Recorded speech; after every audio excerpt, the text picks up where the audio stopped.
আপনাকেও কবরে যেতে হবে, আজ হোক আর কাল হোক। বলছিলাম, যারা চলে গেছেন তারা কি এখন পৃথিবীতে আছেন? অতএব আমার কথায় কষ্ট নেওয়া যাবে না। আমি বলেছি, বাংলাদেশে ইসলামিক অনেক কিছু থাকা সত্ত্বেও আমরা কোনো আইন বাস্তবায়ন করতে পারি নাই। আর এটা কোনো পলিটিক্যাল কথা নয়, এটা ধর্মতাত্ত্বিক কথা। এখন যারা এই কর্তৃত্ব যাদের কাছে আছে, তারা যদি এই দায়িত্ব পালন না করেন বা করার চেষ্টা না করেন বা কোনো আন্তরিকতা প্রদর্শন না করেন, তাহলে অবশ্যই আল্লাহর কাছে জবাবদিহি করতে হবে। এই জবাবদিহি আপনাকে আমাকে করতে হবে না। আল্লাহ পাক আপনাকে আমাকে সে দায়িত্ব দেন নাই। আমাকে কি দিয়েছেন? বলার একটু স্বাধীনতা, এতটুকু এলেম কালাম, এইটুকু বলতে হবে, এইটুকু চার্জ আল্লাহ পাক আমাকে করবেন। আপনাকে দিয়েছেন মাদ্রাসার খেদমত, মসজিদের খেদমত, ইত্যাদি ইত্যাদি, এইটুকু চার্জ আল্লাহ পাক আপনাকে করবেন। আর আল্লাহ পাক আরও বড় বড় দায়িত্ব যাদেরকে দিয়েছেন তাদেরকে কিন্তু জিজ্ঞাসাবাদ করবেন, কোনো মাফ নাই এটার। আপনারা এই হাদিসটা খুব ভালো করেই জানেন, আল্লাহ কুল্লুকুম রাইন, তোমার প্রত্যেকেই দায়িত্বশীল, ওয়া কুল্লুকুম মাসউলুন আন রাইয়াতিহি, এবং তোমাদের প্রত্যেককেই যার যার দায়িত্ব সম্পর্কে জিজ্ঞেস করো। তো এই 60, 70, 100 বছরের জীবনে মনে কষ্ট নিয়ে বা অন্যভাবে কথাকে ঘুরিয়ে ফিরিয়ে তাওয়িল করার কোনো মানে নাই। বিকজ আপনাকেও কবরে যেতে হবে। আল্লাহ পাক আপনাদেরকে বোঝার তৌফিক দান করুন। এখন আসেন, আমরা 90% মুসলিম বলে দাবি করছি, বাট আমাদের সমাজে নামাজি ব্যক্তির সংখ্যা আপনি খেয়াল করে দেখবেন 20 থেকে 30%ও না। ফজরের নামাজে আপনারা এসে দেখেন কি অবস্থা, আর ফজরের নামাজের প্রথম কাতারগুলো ভরে থাকে সাদা দাড়িওয়ালা লোক দিয়ে। সাদা দাড়িওয়ালা লোক দিয়ে ফজরের নামাজের প্রথম কাতার ভর্তি। ইয়াং তোমরা কোথায়? তোমাদের নামাজ পড়তে হয় না? ইয়াং জেনারেশনের তো ফজরের প্রথম কাতারে আসা উচিত নাকি? বৃদ্ধ মানুষ আসতে পারে না, লিফট দিয়ে নামছে, সিঁড়ি দিয়ে নামছে, লাঠি নিয়ে হেঁটে হেঁটে হেঁটে এসে ফজরের নামাজ পড়তে আসছে। কারণ জীবনের একটা পর্যায়ে তার মনে হয়েছে যে জীবন শেষ, জীবনটা তো শেষ হয়ে গেল, জীবনটা তো শেষ, 60 বছর চলে গেল। এখন তার রিয়েলাইজেশন হয়েছে না আমাকে নামাজ পড়তে হবে। দেখেন মসজিদের ভর্তি প্রথম দ্বিতীয় কাতার সব লাল দাড়িওয়ালা, সাদা দাড়িওয়ালা, ইয়াং জেনারেশন নাই। আর যারা মাশাআল্লাহ আসছেন আলহামদুলিল্লাহ, কিন্তু পরিসংখ্যান কত? একটা এলাকায়, একটা গ্রামে কত % মানুষ নামাজ পড়ে? এটা হচ্ছে পরিস্থিতি। আপনাকে বোঝাচ্ছি কেমন পরিস্থিতিতে আপনি এখন বসবাস করছেন। 1, 2, কত % মানুষ যাকাত দেয়? যাকাত ফরজ না ওয়াজিব না সুন্নাত না মুস্তাহাব? কেউ যদি যাকাত অস্বীকার করে সে মুসলমান থাকবে না? থাকবে না। বহু শিল্পপতি, কোটিপতি বাংলার মাটিতে আছে, লক্ষ কোটি কোটি টাকা, মানে কোটি কোটি টাকার বিজনেস, মিলস, ইন্ডাস্ট্রিজ, ফ্যাক্টরিজ, যাকাত দেয় না। সুবহানাল্লাহ। মাঝে মাঝে দান সৎকা করে, মসজিদে অনুদান দিচ্ছে, মাদ্রাসার অনুদান দিচ্ছে, ওয়াজ মাহফিলে অনুদান দিচ্ছে, যাকাত দেয় না। অনুদান আপনার উপর ফরজ না যাকাত ফরজ? অনুদান না দিলেও কোনো গোনা নাই। মসজিদে সাহায্য চেয়েছে, আপনি দিলেন না বা দিতে পারলেন না, গোনা নাই। কিন্তু ফরজ যাকাত না দিলে কি হবে? গোনা তো হবে। অস্বীকার যদি করে কুফরি হয়ে যাবে। আবু বকর সিদ্দিক রাদিয়াল্লাহু আনহু নাম শুনেছেন নিশ্চয়ই। তিনি যাকাত অস্বীকারীদের বিরুদ্ধে যুদ্ধ ঘোষণা করেছিলেন। আর যারা ইসলামিক ইকোনমিক্স পড়াশোনা করেছে বা ওয়ার্ল্ড অ্যাফেয়ার্সের, ওয়ার্ল্ড ইকোনমিক্স বোঝে, তারা বলতে পারবে আপনাকে, সবাই বলতে পারবে না। এই মানুষগুলো বলতে পারবে যে যাকাত হচ্ছে একটা অর্থনীতির মূল ভিত্তি। এটা ঠিকঠাক মতো যদি একটা নেশন দেয় তাহলে ওই জাতির মধ্যে দারিদ্রতা আসবে না ইনশাআল্লাহ। আমাদের এখানে এত দারিদ্রতা কেন হচ্ছে? কেন এত ইনফ্লেশন? কেন এত এই, কেন সেই? দ্রব্যমূল্যের ঊর্ধ্বগতি, রিজার্ভ কমে যাওয়া, এটা ওইটা অনেক তো কারণ আমরা ব্যাখ্যা করি। টকশোতে বসলে তো বুদ্ধিজীবীর অভাব নাই। হ্যাঁ, সব বুদ্ধিজীবী বাংলাদেশেই জন্ম নিছে। যারা অনেকে আছে এমন নামাজও পড়ে না কিন্তু ইসলাম নিয়ে কথা বলে, কোরআন তেলাওয়াত করতে পারে না কিন্তু ইসলাম নিয়ে কথা বলে, এবং ওরাই মানুষকে বলছে কোনটা ঠিক কোনটা বেঠিক। এইটাও কিন্তু হাদিসে আছে, আপনি জানেন কি না? উমর ইবনুল খাত্তাব রাদিয়াল্লাহু আনহু একজন সাহাবীকে বলছিলেন যে তুমি কি বলতে পারো ইসলাম কখন ধ্বংস হবে? ওই সাহাবী বলছেন, সম্ভবত তার নাম উবাই ইবনে কাব রাদিয়াল্লাহু আনহু, আমি একটু ভুলে গেছি। সেই সাহাবী বলছেন, ইয়া আমিরুল মুমিনিন, আপনিই বলেন ইসলাম কখন ধ্বংস হবে, আমি তো বলতে পারি না। তখন তিনি বলছেন, যখন 3টা বিষয় দেখবে তখন বুঝে নিবে ইসলাম ধ্বংস হয়ে যাবে। 1 নাম্বার, দল্লাতুল আলেম, যখন দেখবে আলেমের পদস্খলন ঘটছে কিনা এখন। 1 নাম্বার কি? দল্লাতুল আলেম, আলেমের পদস্খলন ঘটছে, এখন এটা হচ্ছে কিনা। আর আমি রিকোয়েস্ট করি, আপনি সনদ অর্জন করেছেন, আপনি ব্যাকরণ খুব ভালো বোঝেন, তাফসীর করতে পারেন, আপনি মুহাদ্দিস মুফতি হয়েছেন, আলহামদুলিল্লাহ। আল্লাহর ওয়াস্তে এই অহংকারটা নিয়ে কবরে যায় না। আলেমদেরকে বলছি, বিনয়ের সাথেই বলছি, এই অহংকারটা নিয়ে কবরে যায় না। অনেকের মধ্যে দেখেছি ডিগ্রি, সনদ, সার্টিফিকেট সবই আছে, কিন্তু আখলাক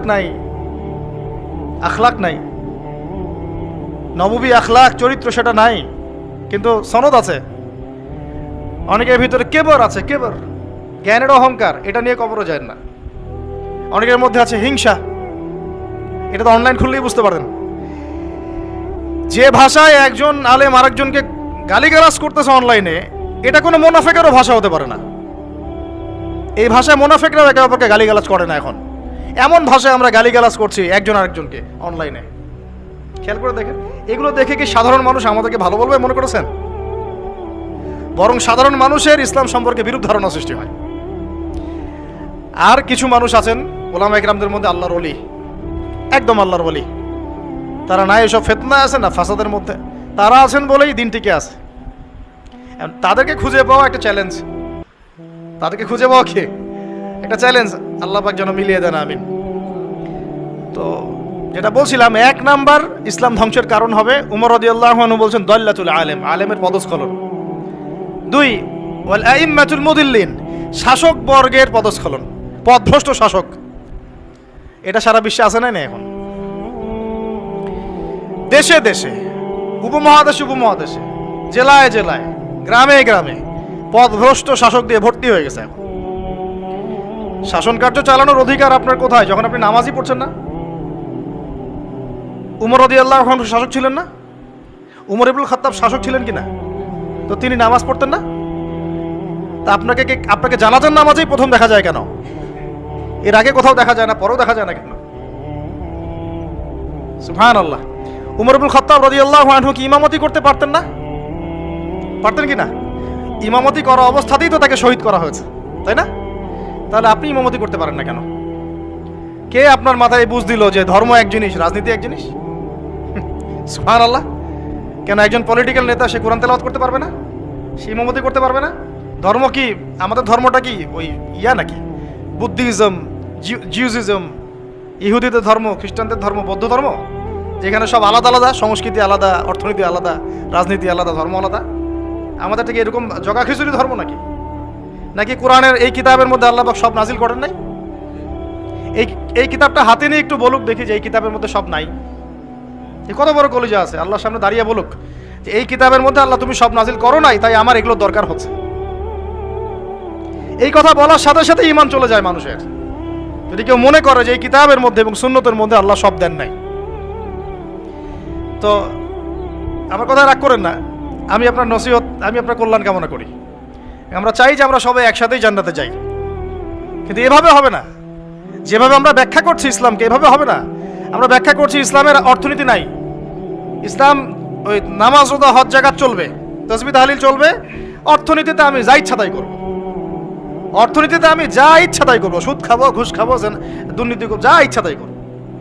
এই ব্যক্তি মুসলিম নয়।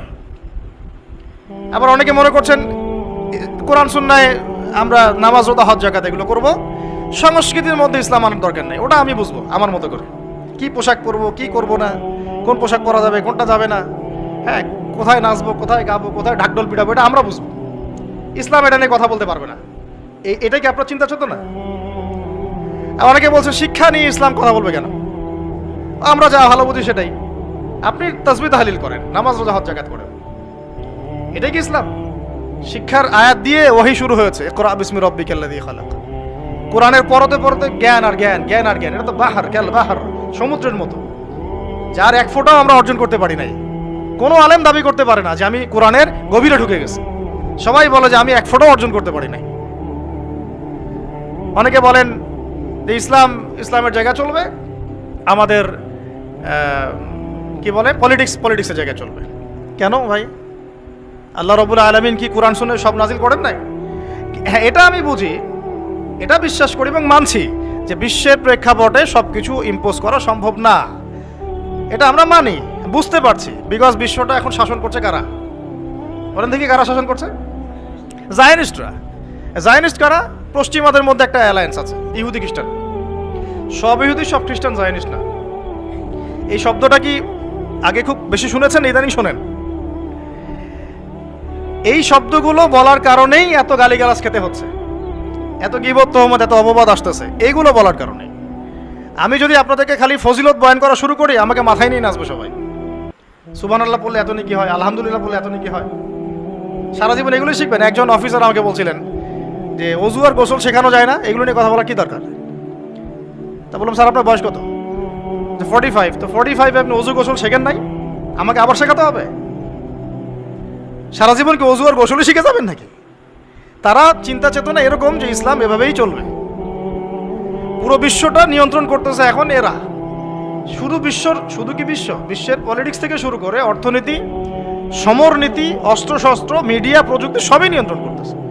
এই অবস্থাতে তো আমরা আসলে 100% ইসলাম পালন করতে পারছি না, এটা সত্য কথা। কিন্তু আপনার আকীদা, বিশ্বাস তো থাকবে যে না ইসলাম পরিপূর্ণ, এখন পারছি না, ইনশাল্লাহ চেষ্টা চালিয়ে যাব, আজকে পারতেছি না 100 বছর পরে পারবো ইনশাল্লাহ, এরকম তো চেতনা থাকতে পারে নাকি? আর যদি গা ঢিলা দিয়ে দিই, আরে এখন আর সম্ভব না, এখন ইসলাম শুধু আমি নামাজই পড়বো, আর কিছু করার নাই, আমার কিছু বলাও যাবে না, জনমত তৈরি করা যাবে না, তাহলে তো আর কিছু হলো না। বিগত 100 বছরে আমাদের এই অবস্থা হয়েছে। এটাকে আমরা বলি, আমরা ওয়ার্ল্ড অ্যাফেয়ার্সের ভাষায় বলি যে মনস্তাত্ত্বিক পরাজয়। কি এটা? মনস্তাত্ত্বিক পরাজয়। আমরা হেরে গেছি, মনস্তাত্ত্বিকভাবে হেরে গেছি। তো ইনশাআল্লাহ আল্লাহ পাক আমরা যদি সফল নাও হই, আল্লাহ পাক ইনশাআল্লাহ এমন জেনারেশন নিয়ে আসবেন যারা সফল হবে। অ্যাটলিস্ট শুনে রাখা উচিত যে পরিস্থিতি কেমন এবং সমাধানের পথ কি। আমরা করতে না পারে আমাদের বাচ্চারা করবে, না হলে তাদের বাচ্চারা করবে। আপনারা একটা জিনিস দেখেন, আমি একটু আগে শাহরুখ খান, সালমান খান